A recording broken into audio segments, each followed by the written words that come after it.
My page is live.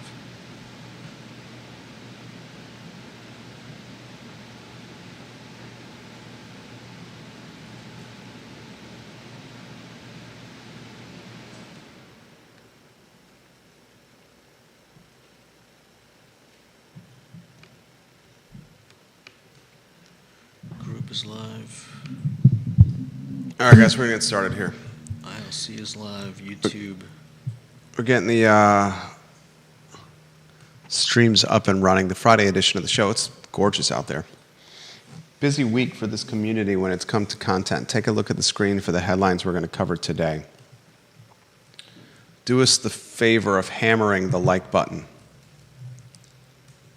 Like the show, share the show. Please. Really the only thing we ask of you, the viewer and listener, is to like and share the show.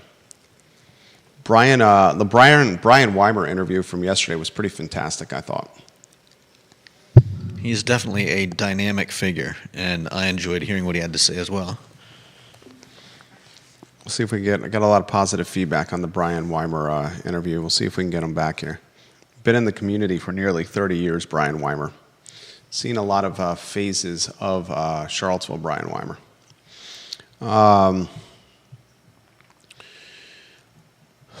Where do you want to begin? Which headline do you find most intriguing?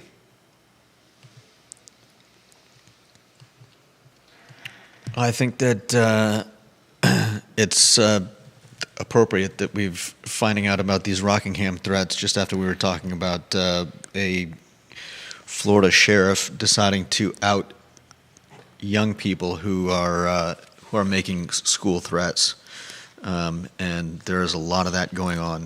This is a tough question. Here's a tough question for the viewers and listeners. Why are the phony hoaxes happening in extremely large majority at public schools over private schools? And that's going to be a tough question to unpack on the show. I want your take on that, viewers and listeners.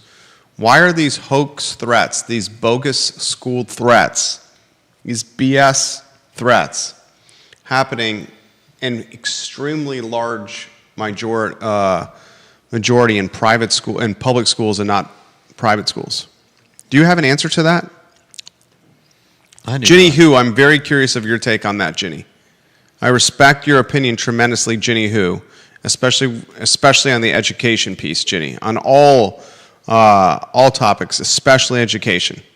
Why are the school hoaxes happening basically in a public school setting and not a private school setting? That's a tough topic to talk about. We'll talk on today's program, Kappa Sig. This is a very noteworthy fraternity at the University of Virginia. I was a Phi Kappa Psi at UVA, and across from Rugby Road, I partied often at Chi Phi and at Kappa Sig. Chi Phi and Kappa Sig across the street from each other. Noteworthy fraternities. Kappa Sig is their fraternities terminated to at least 2028, 2029 because of hazing. I'm going to ask this question on the show. Hazing has not changed. What Kappa Sig got in trouble for and why their fraternal organization agreement was terminated by UVA was because of hazing of first-year pledges. Hazing that involved drinking too much, that involved some physicality, that involved carrying pledge packs, stripping down to their underwear, ridiculing them, pouring hot sauce on them. All this I went through. All this generations of fraternity brothers at UVA has gone through. Why has the response to hazing changed when the hazing itself is pretty much the same? We'll talk about that on today's program. Remember, the Jefferson Council president is going to join us on the show. A lot we're going to cover today on the last episode of the I Love CVille show of this week. Judah Wickhauer, we can rock and roll when you're ready. Quiet on the set.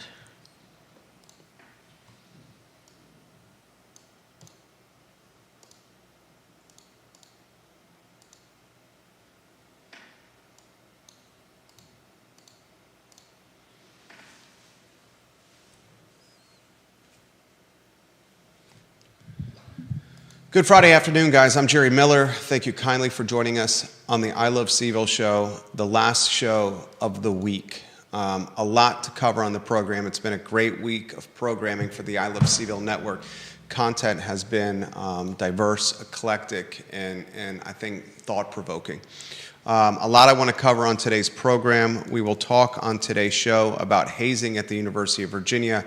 Kappa Sig, a noteworthy, prominent, historically prestigious fraternity at the University of Virginia, is now terminated at UVA. It could potentially return to the University of Virginia, but not until 2028, 2029 at the absolute earliest. I'm going to ask you this question, viewers and listeners. Hazing at UVA, and I'm going to speak from a firsthand perspective as a man who went through hazing at Phi Kappa Psi at the University of Virginia, the big fraternity at the end of the Mad Bowl, maybe the most iconic one from a positioning standpoint. The hazing that Kappa Sig did to its pledges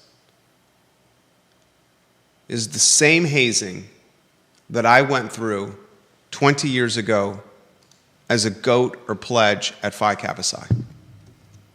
I want to ask you this question. If hazing is the same at UVA, why is the response to said hazing so significantly different? Is that a reflection of culture and society today? The hazing really has not changed. The types of acts that first-year pledges are doing to get into a fraternity that yields relationships, upside, networking, business opportunity for decades to come once you're in. The activities these pledges are performing are pretty much the same. But the response from society is 180 degrees different. I'm going to make a ballsy statement here. The likelihood of fraternities at the University of Virginia withstanding the test of time, and I will characterize time as we're in the year 2024, about to enter the fourth quarter of 2024. Let's just say from now until 2030, I think the likelihood of fraternities at UVA withstanding the next 6 years of sustainability, I would put it at a below 50%.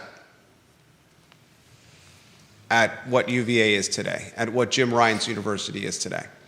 A lot we're going to cover on today's program. There is a Rockingham County teen that has made bogus threats to a public school in Rockingham County. Multiple bogus threats. These hoaxes, these phony threats to public schools, to say it's running rampant is to say you need oxygen to survive.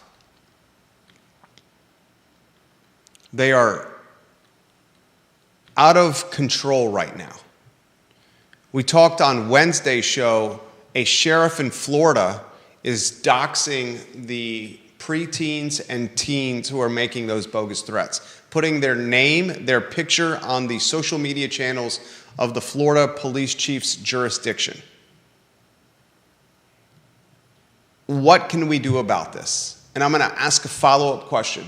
You follow the news. I follow the news. Judah follows the news. You, the viewer and listener, are an educated audience. The hoaxes and the threats, the bogus claims are in significant majority impacting public schools. Why are they impacting public schools at such an aggressive clip, but we hear none of this in a private school situation? And we would hear about this in a private school situation because the police show up. And when the police show up and that is called into the scanner, the news hears about it. And this is low-hanging fruit for news outlets to report upon. So I want to ask you that question. Why is it impacting public schools and not really private schools, these bogus threats? I think there's a good answer to that. Ginny Hu's already got some perspective that she wants to share. I'm going to get to Ginny's tweet in a matter of moments. I have an email that was sent to me yesterday, a regular listener of the I Love CVille show, a small business owner in this community, 3 generations, 60 years this business has proudly served the community. He's offered a survival playbook or inside the numbers type deal of what it's like to be a small business owner via email. Get ready for this one. We're going to talk on today's program the importance of UVA's game against Coastal Carolina. This is probably the last game on the 2024 schedule that Virginia will be favored to win. Wow. I want you to hear what I said. ESPN's Power Poll, its metrics tracker, as of now, this is the last game Virginia's favored to win on the schedule. This is a must-win game for the embattled head coach, Tony Elliott. I want to remind all the viewers and listeners that the Jefferson Council, the president of the organization, will join us live on the show on October 3rd. I encourage you, the viewer and listener, to go to the Jefferson Council website, jeffersoncouncil.org, click the News tab on the menu bar, and read the blog post titled UVA Board Stacking the Deck for Another Year. It pretty much outlines how the ghost of former Governor Ralph Northam still runs the BOV, creating a Teflon Don scenario for Jim Ryan, a fascinating read by James Bacon. A lot we're going to cover on today's program. Like and share the show. We'll give some props to Pro Renata Judah, the beer baron, John Shabe. He goes from dentist to beer baron. John Shabe and Pro Renata are building a significant footprint, a significant position with Pro Renata.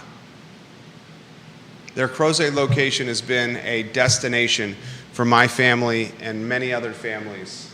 And what they're doing in downtown Stanton and the Shenandoah Valley is impressive. They lured the brewmaster from Basic City to Pro Renata. They spent nearly $1 million on beer equipment from the now closed Skipping Rock Brewery. And they're doing real estate development. I mean, it's impressive. Mexicali, if you need a place for dinner in the city of Charlottesville, River Hawkins, Johnny Ornalis, Mexicali, West Main, the old World of Beer location, 50 parking spots, so easy to park, so easy to park. Food is so good, cocktails so good, art is so good, so much to cover on the program. We'll welcome Judah Wickhauer on a two-shot. Which headline do you find most compelling today? Jack of all trades, jack of all wits, Judah B. Wickhauer. Like I said, with all the threats going on at schools, I think it's a good discussion to have.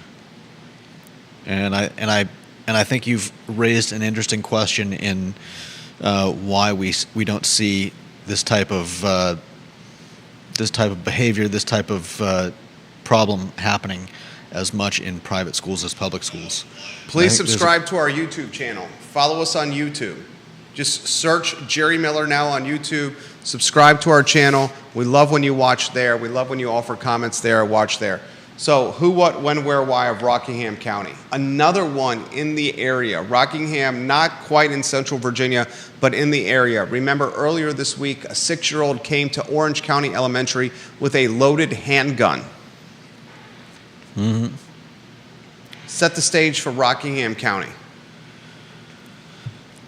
Rockingham County has been looking for the person creating threats on social media targeting 3 schools in Rockingham County, and they've recently found the 14-year-old who was behind the threats. A 14-year-old was making bogus threats at multiple schools at Rockingham County. Yeah. Think about that, ladies and gentlemen. This 14-year-old was not just targeting the school that he attended. Mm-hmm. He was sprinkling the bogus threats around to other schools in his district. That's another level of problematic. It's not just a 14-year-old that doesn't want to go to school that day or doesn't want to take a trigonometry test that day. Yeah. He's calling out the police and authorities to other schools in Rockingham County what the HE double hockey sticks is going on. Keep going, Judah. There's not a whole lot more of these. At least the name of the child is not outed in this paper. I don't know if the Rockingham sheriff will decide to follow suit with what's going on in Florida. I kind of doubt it, but perhaps it's necessary. We talked about that yesterday. If this kid is not afraid of the consequences of his actions, maybe he'd be afraid of being outed and looking bad. Docs. As sad as that is to say, and there are a lot of cases of school violence threats that just this one paper has been reporting lately, just in the last week and a half. That's a TV station. WHSV. All right, rotate the lower thirds on screen. Moms and dads watching this program, any viewer and listener, regardless if you're a parent or not, Gary Palmer, Kevin Sullivan, Brittany Gray, Travis Hackworth, Katie Pearl, Scott Ratcliffe, Jesse Rutherford, G. Milo, Ellie Tucker, Georgia Gilmer, Chad Wood, Sarah Hill Buchensky, Juan Sarmiento, Alex Witten. I'm going to ask this question. Why are the phony threats, the hoaxes, the bogus threats, why are they running rampant in public school settings? And why do we hear none of these in private school settings? I think there's a good answer to that. The police come out for these hoaxes and investigate them. A call is made from the schools on a scanner that news outlets track. If the threats were made in private school settings, we would hear about them. Taxpayer resources are being deployed. Why are they running rampant in public schools and not in private schools? I want to have that very somewhat awkward conversation today. Ginny Hu has this. Why is it awkward? Why is it awkward? Yeah. Anytime you have a conversation when it comes to public and private schools, it has a level of awkwardness to it. Okay. That's a question right there. Why are the discussions awkward? Why are the private and public school conversations awkward? I don't think it's awkward, but I think But you don't have kids. I'm You're not. not. How often do you have these conversations outside of the show? I'm still not sure why it would be awkward. I'll leave that to the viewers and listeners. Ginny Hu says this. Because there are more likely to be consequences and follow-up by private schools. When I was at Nansemond Suffolk Academy, there were multiple bomb threats, and those were tracked down and nipped in the bud very quickly. Yeah. Your take on this, Judah? Yeah, I agree. And to add to that, I think public schools have far more leeway in how they can react to these situations. A student who is consistently showing that type of behavior is not going to be sticking around at that public school for very long. Where in the case of public schools often have overworked teachers, overworked staff, and far less leeway in what they can do. They're, in a lot of cases, I think, probably not allowed to You can expel a kid for calling a bomb threat to school. You can, but how often do you think that actually happens? That's a great question. I would love to know the answer to that. I think it's far less likely that the school will do much more besides, slap them on the wrist. You're telling me a bomb threat, a gun violence threat, some kind of threat on a school posted on social media is yielding slaps on the wrist by public schools? We were just talking a year or so ago about students roving halls.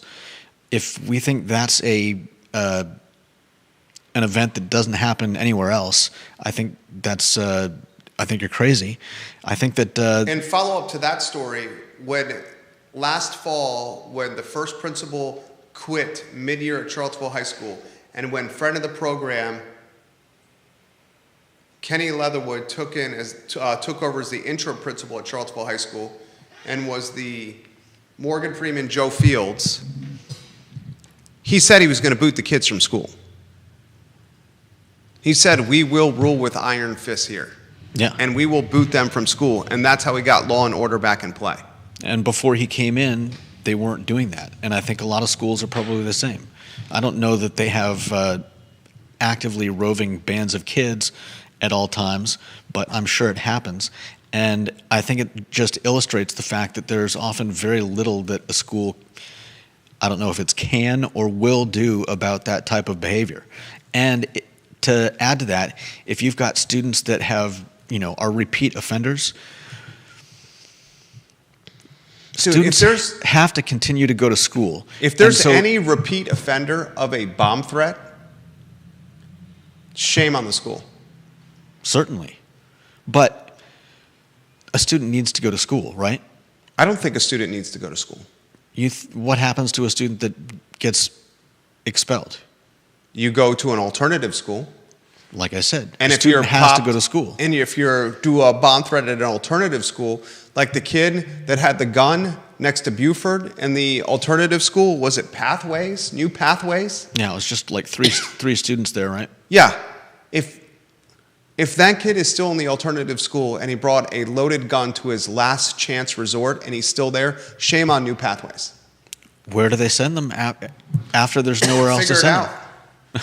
Who's going to figure it out? That's the problem, I think, is that the schools figure it out. I don't know if they're not allowed. No, the kid needs to figure it out. The family needs to figure it out. Well, one kid can't hold the majority of the student body hostage. I agree, because of behavior. I agree, but saying "figured out" is not an answer. I disagree. It's just a pat. It's not an actual. You're not discussing what's going to happen. They should not be allowed back in the alternative school. They should not be allowed back in the school system. That may be. They should then may be true. But do you actually think that the schools are going so far as to say, look, we can't have you anymore? Janice Boyce Trevelyan, I'm going to get to your comments. Juan Sarmiento, I'm going to get to your comments. I'm asking this question. Here are the questions I'm asking you, the viewer and listener. And these are very serious topics. The phony hoaxes, the phony threats, the hoax threats are out of control. They cost taxpayers money, and even more damning than costing taxpayers money, they are keeping a generation of students from learning properly and keeping a generation of students in a fragile state, almost walking on eggshells. Like, what is going to happen this week? When are we going to see police with guns on our campus for what could be real or could be not?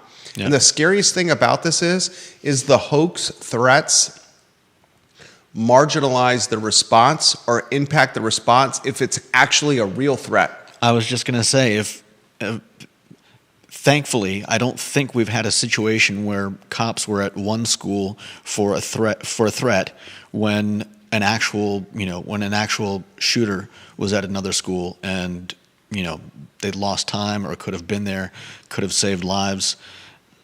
Praise the Lord that I don't think we've had a situation like that, but how long until that does happen? Rotate the lower thirds on screen on this topic. In the case of this Rockingham County teen, he's made bogus threats not just to the school he's attending, but to other schools in the Rockingham public school system. Mm-hmm. He's called or claimed or published on social media bogus threats.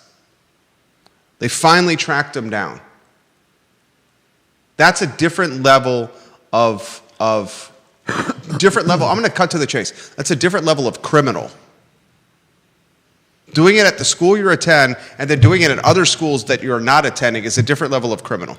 And I hate to bring this up because I don't want to give someone ideas, but what happens when the next psychopath gets the idea to call in a bunch of threats to other schools so that the response time will be longer at the school where he actually intends to show up? That's terrifying. Terrifying. Terrifying, terrifying, terrifying. I'm asking this question. Question number 1. Why are the hoax threats impacting public schools at a much more significant frequency than private schools? You rarely, if ever, hear this impacting private schools. B, should the student who calls in the bogus threat be expelled immediately? Not even given a second chance. C, if the public school system is giving the kid a second chance after making a bogus threat and the kid does it again, is the adult accountable for giving the kid a second chance? Who would you hold accountable? That's a question I have for you. Whoever ultimately made the decision? Yes. The principal? Superintendent? This goes up to the superintendent. Next question. How do school boards in 2024 manage this issue? If I was a school board member in 2024, this would be front and center of my action plan. Front and center. It would be right there next to budget.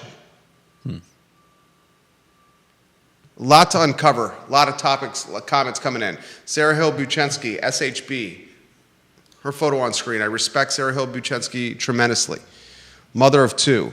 Parents that are sending their kids to private school are usually making huge financial sacrifices and therefore may be more involved in and invested, literally, in their kids' education. Parents in private school are going to hold every kid very accountable. Certainly not saying that there are not invested, involved parents at public school. Do not misunderstand me, but the percentage is probably lower. She also says, private schools are smaller and more autonomous. Yeah, I agree with all of that. And I think the type of student that would end up committing something like this, I think is less likely to last very long at a private school. If they're more likely to take action in regards to a student that's would make the school look bad. Janice Boyce Trevelyan, her photo on screen. JBT, I love when you watch the show. They get expelled at private schools. Public school kids have more options. Also, kids with special needs such as ADHD or under the Disability Act and often cannot be expelled. Something to consider, fellas. Exactly. Something to consider, fellas. She also says this.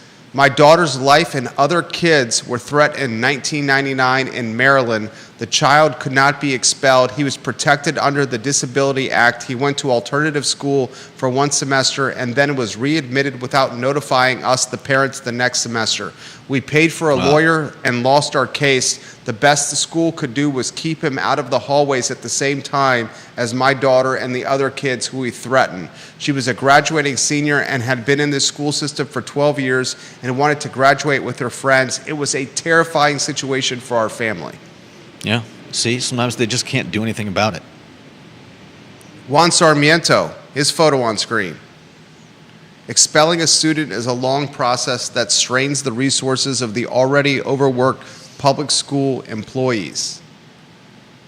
Juan Sarmiento also says the student should be expelled, but most likely they would be sent to an alternative school with other problem students. And he says this is the last show of the Summer Boys.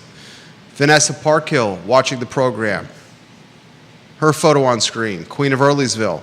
How does the kid still have a social media account if he's posted multiple threats? People got put in Facebook jail for asking questions about COVID. The Rockingham kid, I don't know the details of where he's posted. I doubt he's posting on Facebook, though. Yeah, Most probably likely not where under he's his own probably name. posted would be a disappearing social media content platform like Snapchat. Or someplace where you don't have to have your actual name. Maybe TikTok, and a place where you likely can create a burner account. Could be wrong on that. The point of today's conversation is you pick up, shows I'm aging myself. You pick up a newspaper. Who's done that? Good Lord.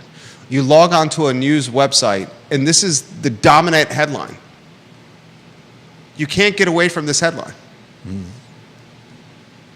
And is it a sociology, anthropology? John Blair, I'm coming to you next. Why is it happening in public schools? Why is it not happening in private schools? Because they've already weeded out the type of student that is likely to do something like that. John Blair shares links on LinkedIn to 2 separate school threat incidents in Danville. Travis Hackworth and watching in Danville. He says, given the age, he said, given that we're in an age of school shootings, I believe that any child age 14 and over that makes a bomb threat or a threat of violence, such as shooting someone, must be expelled from the school. However, they should be provided homebound instruction until the age of 18. We're just at a point where this risk is too great to play with. I agree 100%. I find myself often agreeing with John Blair. By often, I mean like 99% of the time. There's no second chances. It's expulsion. You can't be on public school grounds anymore. Go to your house and learn. We will provide you some curriculum for you to stay up with your peers, but you're going to be doing this on your own with the help of whoever your parents trust or your parents themselves. I'm past the point of empathy and patience. Ginny Hu,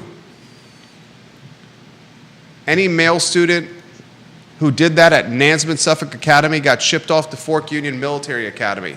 Not sure where you would send a female student, however. She also said, let's not forget the Nashville shooting was a private Christian school. That's when I started hiring private security for all our homeschool events. Ginny Hu, appreciate your comments right there.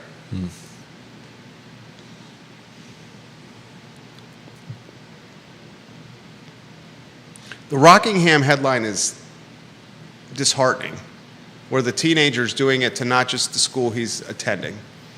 This week, on Monday or Tuesday, my wife spent 2 or 3 days discussing the 6-year-old, the same age as our oldest, with a loaded gun in his backpack at Orange County Elementary. Yeah. That's in Central Virginia, folks. Multiple viewers and listeners let us know that in the spring, a kid brought a gun to the alternative school next to the Boys and Girls Club on Cherry Avenue by Buford. And the same week, a sheriff in Florida said, I'm done with this BS, and I'm going to dox the kids, even if it gets the department in trouble, on our social media channels if they do this. Their photo's going to be on the police Facebook page, and their name will be with their photo, and what they did will be on the social media post. So here's another reason we're probably seeing more of this in public schools than private schools. Here's a statistic from 2021 where there were about 11 million students enrolled in private schools in the U.S. versus 63 million students in public schools. So even if Cite your source on that. This is from Statista. Okay. So even if there's a greater sample, even if we just that's a point that needs to be made. That's even a good if we one. just hand wave and say that proportionally the same happens in both, then there would still be less going on in public schools.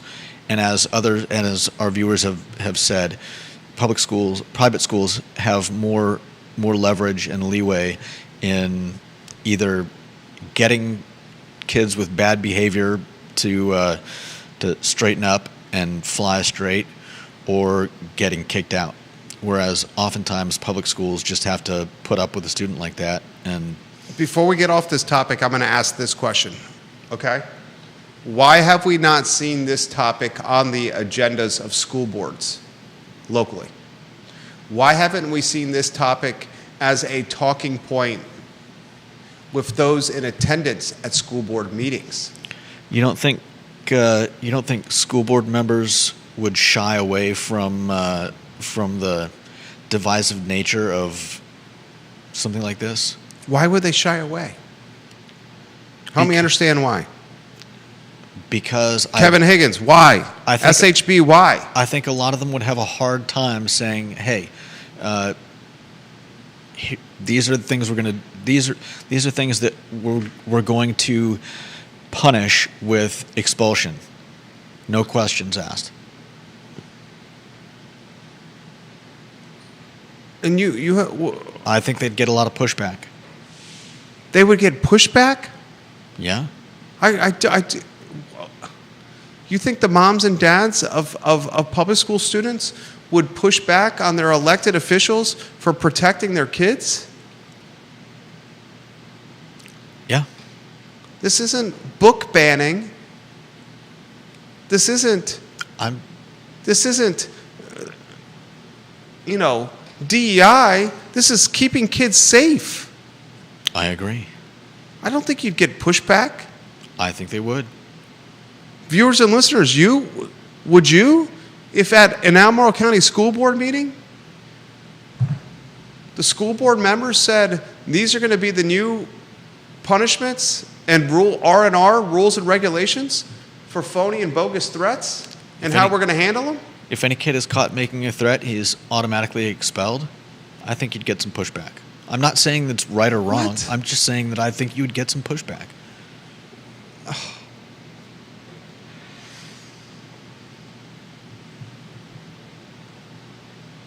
I hope that was not the case. Wouldn't be the case in our household.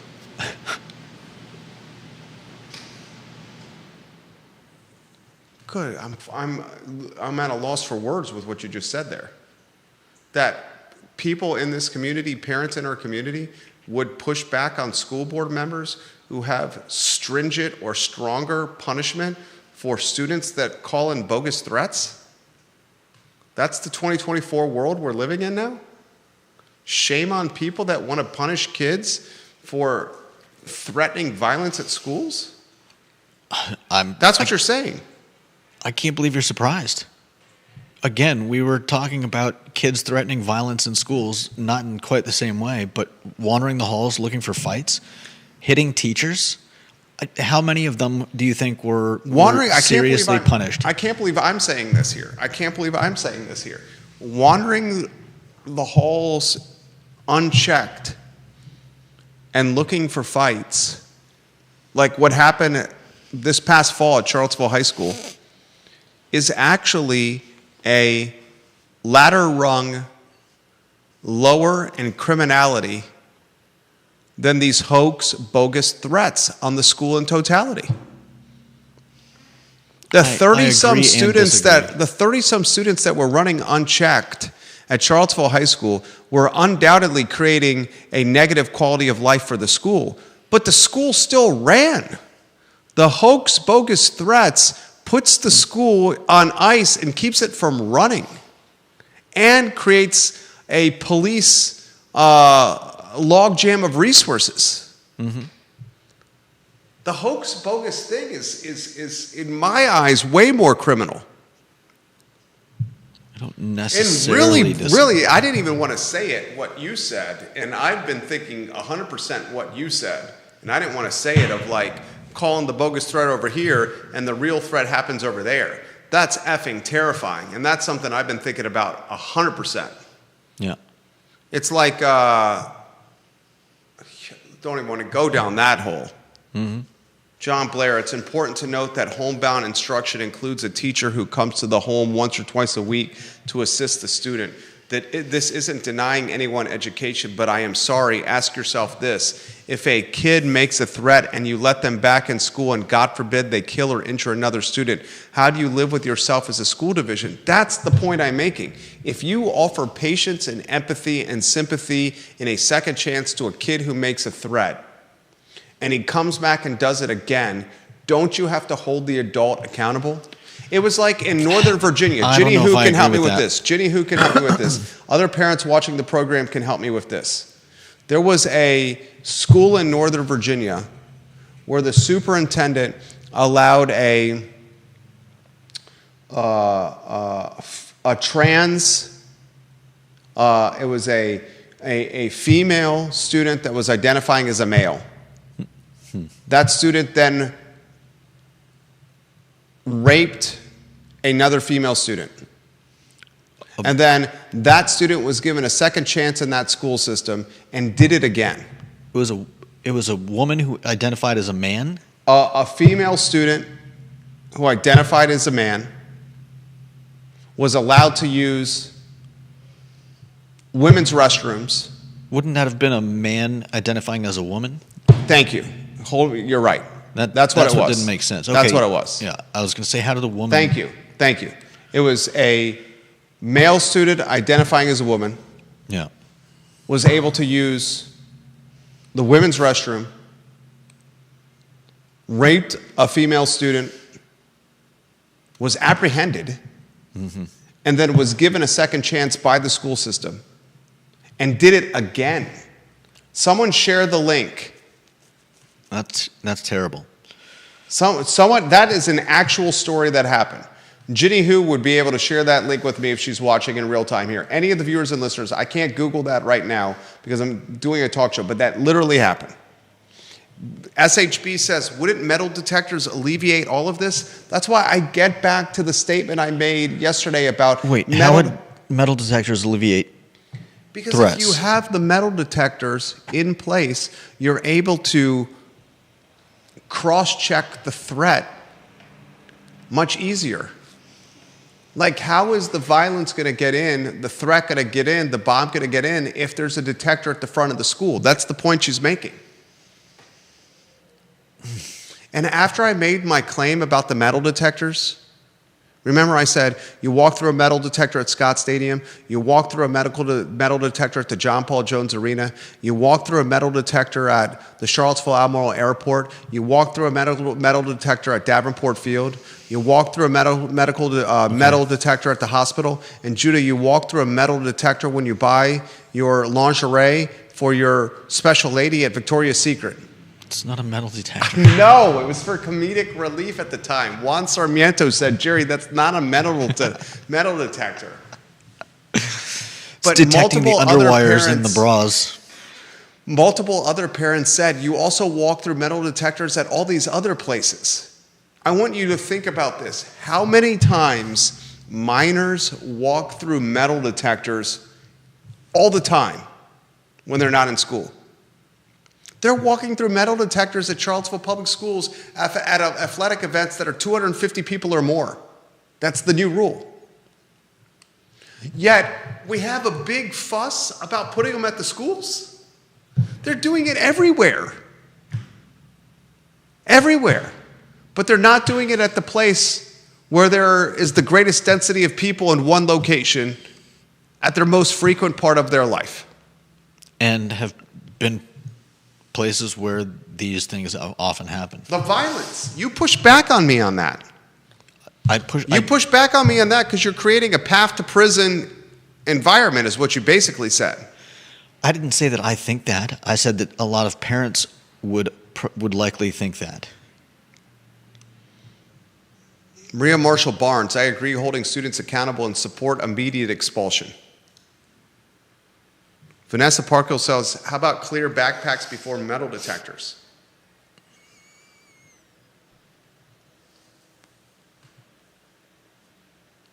Does the school pay for those? Or that's the challenge. I bet you the clear backpacks would cost more than the metal parents detectors. Have to buy their own clear. Is there? That's the problem. Is there a company that gets the clear backpack contract? Yeah, and becomes rich off of every school in America, forcing their students to buy from. Is the people that are making the cell phone patches Yonder? The patch? Yeah, are they the? I think clear backpack makers. That'd be a major win for the company. Kevin, Bill McChesney watching the program, the mayor of McIntyre, who is watching the show from Greenville, South Carolina today. We appreciate you watching the program while on the road, Bill McChesney. He says, put him in prison and we'll find out what happens. Oh, can't say that. Not going to finish. I'm going to finish what he just said. Kevin Higgins, I have 2 children in Albemarle County Public Schools, and I have no idea what the bull snap procedure is when a threat is made. On multiple occasions this year already, parents have received end-of-the-day emails regarding threats made the night before. We need an idea of what happens once a threat is received, all the specifics, and a plan to monitor the schools. I think these threats require permanent expulsion with county assistance with mental health services. He says a couple of nights in prison would not be a bad idea either. That was the point that the Orange County mom made. She had a kid in the class of the 6-year-old who brought the gun, and she reported to NBC 29, she said, I didn't know that there was a loaded gun in my kid's class for hours after they found it. Yeah. And she's like, I should have been notified immediately. But what would have changed? It's called building and maintaining trust Okay. and communicative transparency. If you don't have trust, it's the whole issue that we have with UVA Health. The essence of the 128 doctors from the University Physicians Group that wrote the letter saying fraudulent billing, changing medical charts to maintain performance standards, cronyism, nepotism, bullying, leveraging of promotions to maintain power, that whole premise was an erosion of trust. And if patients and their families don't have trust in their caregivers, then the health system breaks. It's like a house of cards. The house of cards, the proverbial brick and mortar is trust. And it's same with the school system. The proverbial brick and mortar that maintains the school system is the trust that the parents have that the school system will keep their kids safe when the parents are not around. I've said all the time on this program, the primary jobs for a school system are as follows. Get kids to school on time, Okay, but maintain their safety, get kids home on time, safety, and then learning is fourth. But isn't prioritizing keeping your kids safe better than prioritizing getting an email out to everyone after your child is safe? The email is part of the safety. That the parents need to know that they are going to be notified right away if their kid's not safe. If hours go after an event happens at the school, then the parent is going to have in the back of their mind what is happening today. And that erodes trust. Do you get it? You see what I'm saying? I mean, it sounds like parents sitting around stewing in fear. Oh, I'm sorry. I know what you're saying. I get it. Everybody wants to know what's happening as it's happening. But I'm arguing that sending out an email doesn't help anybody. All it does is appease people that want that information right away. And I know, I'm probably in the wrong here. do you know how many parents would be pissed off if a loaded gun was found in their kid's school and they didn't get notified about the loaded gun in their kid's classroom until hours after the incident actually happened? I get it, but my argument is still that nothing has changed.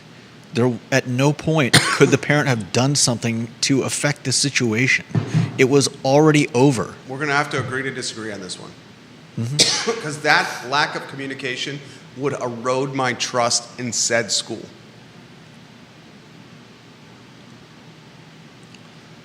$120. We have other topics we have to get to. What's the next one on the rundown? I thought you did a great job on that.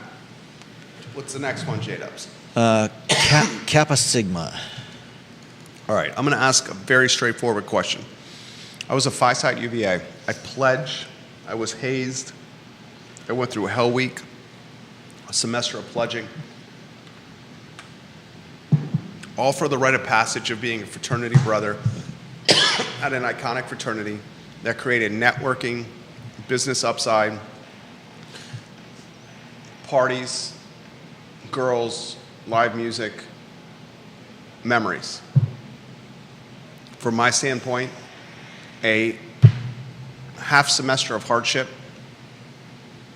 for the return on investment of 3 years, 3.5 years of networking and fun and brotherhood and connection, and then the years after that followed was worth it. Kappa Sig was a fraternity right across from Rugby Road from Phi Kappa Psi, the house I was in. Kappa Sig, a noteworthy and prestigious fraternity at UVA. Across from Chi Phi, another noteworthy and prestigious fraternity at UVA. Kappa Sig just got terminated by UVA. The earliest Kappa Sig could potentially come back to UVA is 2028, 2029, and that's probably a stretch. Yeah, the, it's usually a 4-year. the hazing that was done at Kappa Sig that led to their FOA being terminated, their fraternal organization agreement, was putting hot sauce on the private parts of pledges, drinking to excess, stripping down to their underwear,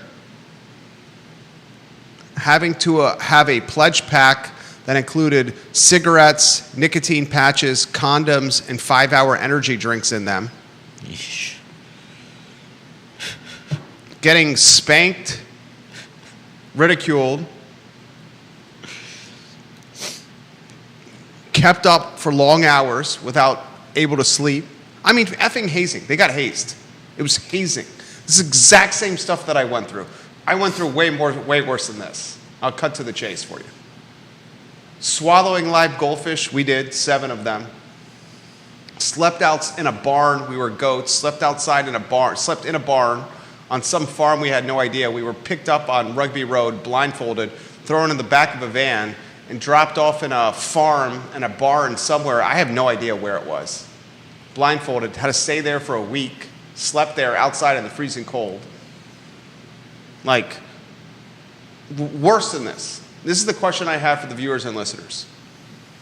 Hazing 20 years ago versus hazing today is basically the same. If not, it's slightly easier, the hazing, versus 20 years ago. Okay. Slightly easier. But the response to said hazing is 180 degrees different. Is that not a good thing? Why is that the case over a 20-year period of time? That's the topic for the show. I would say because maybe it's time we said, I'm sorry, just because past generations engaged in this type of behavior does not mean it's okay. Vanessa Parkhill, you're 100% right. The Kappa Sig headquarters is right here in Charlottesville. Right here. Right here. Right off of 20 South as you head to Scottsville. Yeah. Driven by it a bunch of times.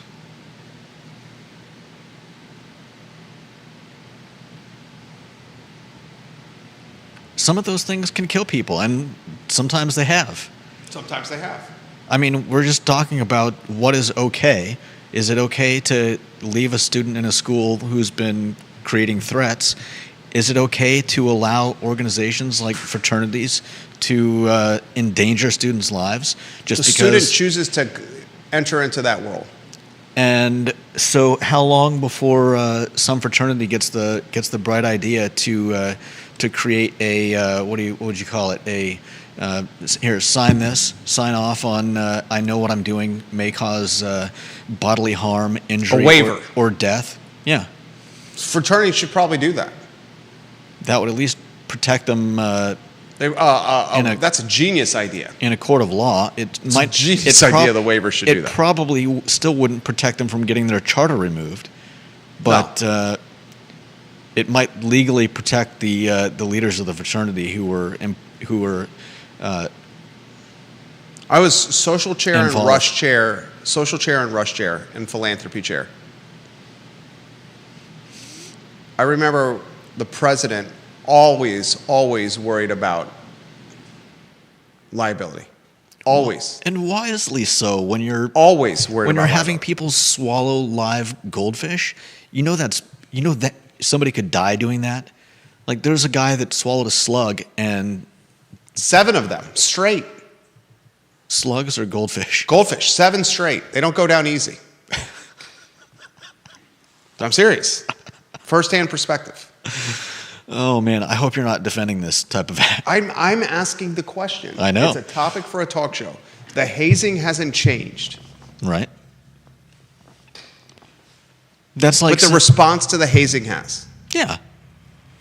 I mean, but that's like, and I'm not saying that you're pushing this idea, but that's like saying that we've always had racism, and so why is the response different now? It's because it's always been a bad thing.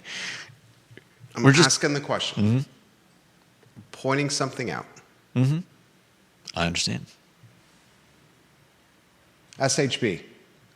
I think the difference is kids of yesteryear may have been more mature and had real-world knowledge about risk than the kids now. I'll be honest, hazing terrifies me.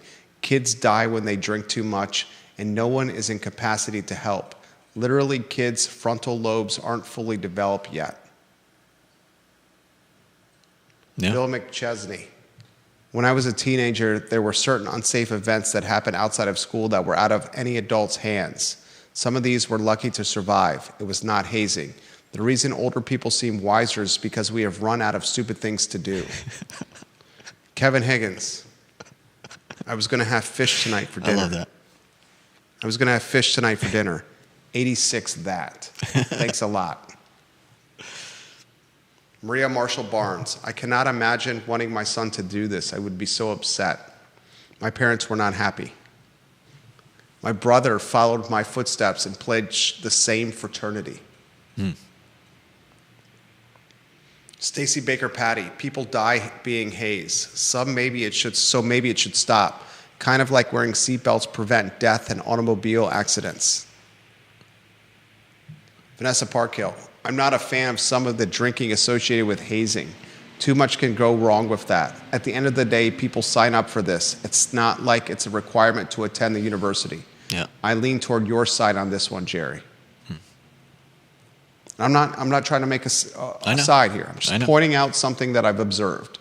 This is what I've observed. The hazing has gotten less severe. Less severe. You think so? No, I know so. I know Okay. so. I have firsthand perspective on this. Okay. I know so. I remember one day I had to drink an entire gallon of milk in like 5 minutes. Have you ever drank an entire gallon of milk in 5 minutes? I've never drank an entire gallon of anything. You do realize if you drink too much water, you can We had die. to drink an entire gallon of water in 5 minutes. You can drown doing that. I know. You can die. You have the feeling of drunk intoxication from drinking a gallon of water. Yeah, Water because quickly. Yeah, because it messes with the your electrolytes. Beer kegs left outside in the sun for weeks on end and then tapped and drank. Stripped down completely naked, streak and run through the sorority house next door. Some of the things. The folks that are choosing to do this can sign up to go to war and be in the military or join a police force. At 18, you can go to war. You can fight for your country and put your life on the line. At 18, you can join a police force and fight a criminal in a back alley if he's breaking the law. At 18, you can go through a burning house as a firefighter and rescue people. Yeah. The same 18-year-olds are choosing, and frankly, in many cases, they're 19, because this is the second semester of their first year. So in many cases, they're 19. It goes rush, and then pledging doesn't happen right after rush. So many of them, large majority of them are 19. You're talking 19-year-olds here, are choosing to do this. Yeah. These are, by the letter of the law, adults here. Some for you to consider at your cocktail party this weekend. The hazing has gotten less severe, but the response to said hazing is 180 degrees different. And I'll close this topic by saying this. The likelihood of fraternities making it into 2030, into that decade at the University of Virginia, I'm starting to think is slimmer and slimmer and slimmer.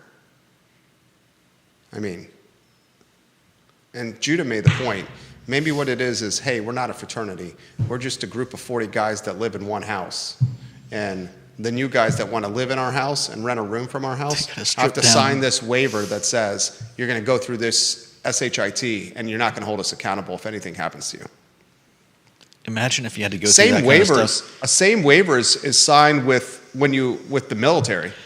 Imagine if you had to go through that kind of stuff to get into any apartment. Same waivers are signed when you go join the military. You're going to go through military boot camp hazing. Viewers and listeners, what's boot camp? without the goldfish. What's boot camp? Don't sleep. How many people have gotten seriously injured at boot camp? Same thing. Same category. All right, next topic. Oh, let's see. Survival playbook message. All right, this was a message. I'm not going to let you know the business. He sent me an email a couple days ago, yesterday afternoon. I won't let you know the business name. We've been in business 60 years. Third generation family. Third generation's actively running it. I love your show. I listen to it all the time. Says, I'm not exactly sure why I'm emailing you, other than to offer perspective about the Charlottesville community and the state of small business. He says, your venue and your platform offer a much-needed venue for our community. He says, the state of small business is not rosy. Elevated rent, tight margins, accelerated operating costs, insurance out of control. He says he's not whining, he's just passing along the facts and wants to set up a meeting. We're going to meet the week of the 3rd of October here at the HQ, at our office. I want to close this topic with this. I'm going to paint a picture for you of the labor market being extremely expensive, the cost of goods market being extremely expensive, rents, commercial rents increasing 3 to 5% every year, the consumer complaining about high prices, and not having the disposable income to really spend as much as they used to. And the picture I just painted is that the small business faces. Think about that. Not to mention on the other side of the picture, you've got Amazon, Walmart, big companies who have the economies scale and the advantages of vertical integration. And actively work to destroy small businesses in some cases.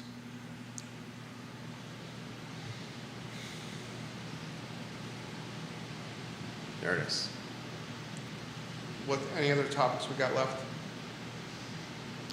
We got the importance of the game at Coastal Carolina. All right, I'll spend 30 seconds on Jefferson this. Council President on the show. 45 seconds on this. Virginia's got Coastal Carolina on Saturday. It's a 2 p.m. kickoff.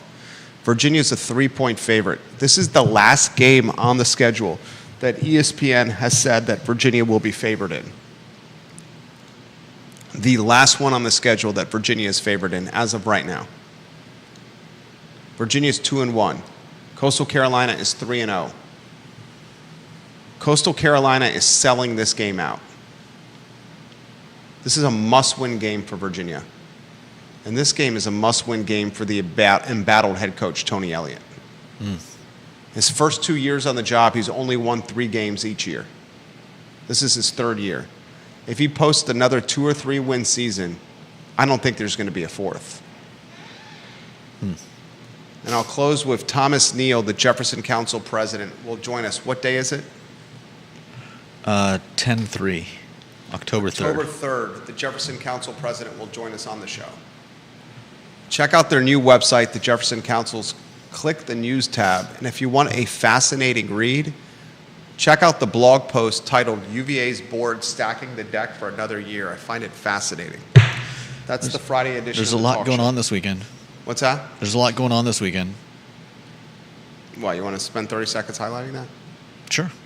Okay. We got Seville Sabroso. And that's at the Ting Pavilion. Okay. We've got 25th anniversary October Fest celebration at Star Hill downtown. We've got the Virginia Clay Festival. Sorry. We've got Princesses in the Park at Shops at Stonefield. Cars and Coffee at Barracks Road. Those are all coming tomorrow. And there's a Seville Brewery puzzle crawl that sounds interesting on Sunday, 5 p.m. at Star Hill downtown. Friday edition of the talk show. Judah Wickower, Jerry Miller, yours truly, presented by Mexicali Restaurant, Pro Renata, and our team at Charlottesville Business Brokers, charlottesvillebusinessbrokers.com. We're helping folks buy businesses and sell businesses, and it's extremely busy over here in that category. Thank you kindly for joining us. So long, everybody.